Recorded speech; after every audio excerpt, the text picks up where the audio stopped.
बिस्मिल्लाहिर्रहमानिर्रहीम। मोहतरम अज़ीज़ दोस्तों, मैं आपकी खिदमत में हाज़िर हूँ हकीम उस्मानी गनी। आप दोस्तों की रहनुमाई के लिए गाहे बगाए आपको पेश आने वाले अमराज से मुताल्लिक़ आपको रहनुमाई देता रहता हूँ। कहीं एक दोस्त जो मेरे दवाखाने पर नहीं पहुँच सकते तो वो मुझसे फरमाइश करते रहते हैं कि हमारी ये बीमारी है, इससे मुताल्लिक़ रहनुमाई कर दें। इसी तरह एक पेशेंट ने रिक्वेस्ट की है कि आप ये हमारे जिस्म पर सफ़ेद दाग और धब्बे बन जाते हैं, इस हवाले से रहनुमाई दें। तो मेरे अज़ीज़ दोस्तों, आपको भी, आपके चाहने वालों को भी, किसी को भी किसी बीमारी से मुताल्लिक़ रहनुमाई दरकार हो तो आपका दोस्त हकीम उस्मानी गनी आपकी रहनुमाई के लिए हाज़िर है। आप हमें ज़रूर उस हवाले से बताएं, हम इंशाअल्लाह आपको इस हवाले से पूरी मुकम्मल आगाही देंगे। इसलिए इस बीमारी से मुताल्लिक़ रहनुमाई देने से पहले आपसे गुजारिश है कि हमारा चैनल ज़रूर सब्सक्राइब करें और जो वीडियो हमारी आप तक पहुँचे, आप आगे अपने चाहने वालों तक, अपने जानने वालों तक इसको ज़रूर पहुँचाएँ ताकि वो ज़्यादा से ज़्यादा इंसानियत इससे फ़ायदा उठा सके और उनका भी भला और हमारी भी आखिरत संवरे। अज़ीज़ दोस्तों, हमारे जिस्म पर पैदा होने वाले दाग और धब्बे मुख्तलिफ़ हो सकते हैं। बाद औक़ात स्याही माइल धब्बे होते हैं, कई दफ़ा सुर्ख़ होते हैं, कई दफ़ा सफ़ेद धब्बे होते हैं। सफ़ेद धब्बे जो होते हैं, दाग होते हैं, उमूमन हाथों पर, पाँव पर, चेहरों पर और बाज़ दफ़ा तो आँखों पर भी वो पैदा हो जाते हैं। इनकी कोई तकलीफ़ बज़ाहिर तो नहीं होती, लेकिन अलबत्ता जिस्म को बदनुमा बना देते हैं। अलबत्ता आँखों पर जब ये सफ़ेद धब्बे पैदा हो जाएँ तो उसके नतीजे में रोशनी जो है वो मुश्किल हो जाती है। रोशनी में देखना, चलना वो काफ़ी तकलीफ़देह होता है।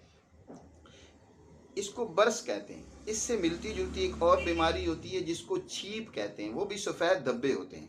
इन दोनों में फ़र्क करने के लिए आसान तरीका ये है कि आप उन सफ़ेद धब्बों में सुई चुभोएं। अगर तो खून निकल आए तो ये आपका बर्स का मर्ज़ नहीं है, बर्स की बीमारी नहीं है। और अगर खून न निकले, सिर्फ सफ़ेद रतूबत और पानी निकल आए तो फिर समझ लें कि ये बर्स है। बर्स को समझकर फिर आपने उसका इलाज करना है। आम तौर पर ये बीमारी गर्मी के नतीजे में पैदा होती है।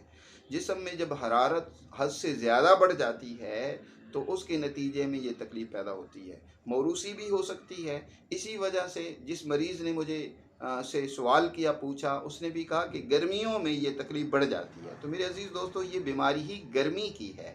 इसका इलाज भी गर्मी की बीमारी समझकर ही करना चाहिए। इसमें उमूमन आप सब्ज़ियों का इस्तेमाल बकसरत करें, जिसमें कद्दू, टिंडे, तोरी, भिंडी, और दिन को तो कसरत से सलाद ही इस्तेमाल करें, रोटी इस्तेमाल न करें, और सालन का इस्तेमाल ज़्यादा करें। इसके साथ मेरे अज़ीज़ दोस्तों, एक नुस्खा मैं आपको बताए देता हूँ। इसको इस्तेमाल करने से इंशाअल्लाह ये तकलीफ़ आपकी दूर हो जाएगी। आपने 3 चीज़ें लेनी हैं। एक शीर अश्र यानी अक का दूध। अक एक पौधा होता है, जंगली पौधा है, वैसे जहरीला पौधा होता है, तो एहतियात से इसका दूध निकाल लिया जाए। और दूसरी आपने एक जड़ी बूटी लेनी है, अकर करहा।